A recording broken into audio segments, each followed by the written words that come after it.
Viral clip नंतर मुंडे समर्थकांनी Kundalik खाडेंचं office फोडलं। नेमकं घडलंय काय तेच आपण ह्या व्हिडिओच्या माध्यमातून जाणून घेऊ। बीड लोकसभा निवडणुकीत राष्ट्रवादी काँग्रेस शरद पवार गटाच्या बजरंग सोनवणे यांनी भाजप नेत्या पंकजा मुंडे यांचा धक्कादायक पराभव केला होता। हा पराभव मुंडे समर्थकाच्या अजूनही पचनी पडलेला नाही। त्याच धर्तीवर बीड जिल्ह्यातील काही तरुणांनी आत्महत्याही केल्या आहेत। यानंतर बीडमध्ये खळबळ उडालून देणारी एक कथित ऑडिओ क्लिप व्हायरल झाली असून त्यात निवडणुकीत पंकजा मुंडे यांना धोका दिल्याचा उल्लेख करण्यात आलेला आहे।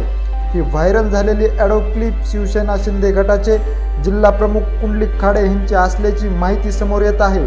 मात्र या क्लिपमुळे बीडमधील वातावरण चांगले तापले आहे। गुरुवारी सायंकाळी मुंडे समर्थकांनी थेट कुंडलिक खाडे यांच्या कार्यालयाची तोडफोड केली आहे।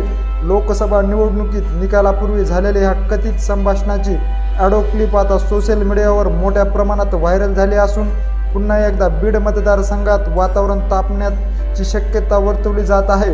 नुकत्याच पार पडलेल्या बीड लोकसभा निवडणुकीत शिवसेना शिंदे गटाचे जिल्हा प्रमुख कुंडलिक खाडे यांनी राष्ट्रवादी काँग्रेस शरद पवार गटाचे उमेदवार बजरंग सोनवणे यांचे काम केले असल्याची कबुली एका कथित ऑडिओ क्लिपमध्ये देताना ते दिसून येत आहे। यामध्ये त्यांनी पंकजा मुंडे यांना पहिल्यांदाच असा धोका दिला हेही सांगण्यात समोर आले आहे।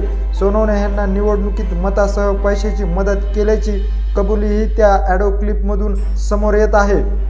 या ऑडिओ क्लिपमध्ये आणखी एक धक्कादायक बाब समोर आली आहे। त्यात कृषी मंत्री आणि राष्ट्रवादी काँग्रेस अजित पवार गटाचे नेते धनंजय मुंडे हे बीडमध्ये येतात त्यांच्या गाडीवर मी हल्ला करतो असं देखील त्यांनी ह्या कथित ऑडिओ क्लिपमध्ये म्हटलं आहे। यावर कुंडलिक खाडे यांनी फोनवर हा माझा आवाज नाही असं म्हटलं आहे। मात्र त्यांचा मोबाईल सध्या बंद आहे। त्यानंतर भाजपच्या संतप्त झालेल्या कार्यकर्त्यांनी कुंडलिक खाडे यांचे बीड ह्या ठिकाणी असलेले कार्यालय फोडले आहे।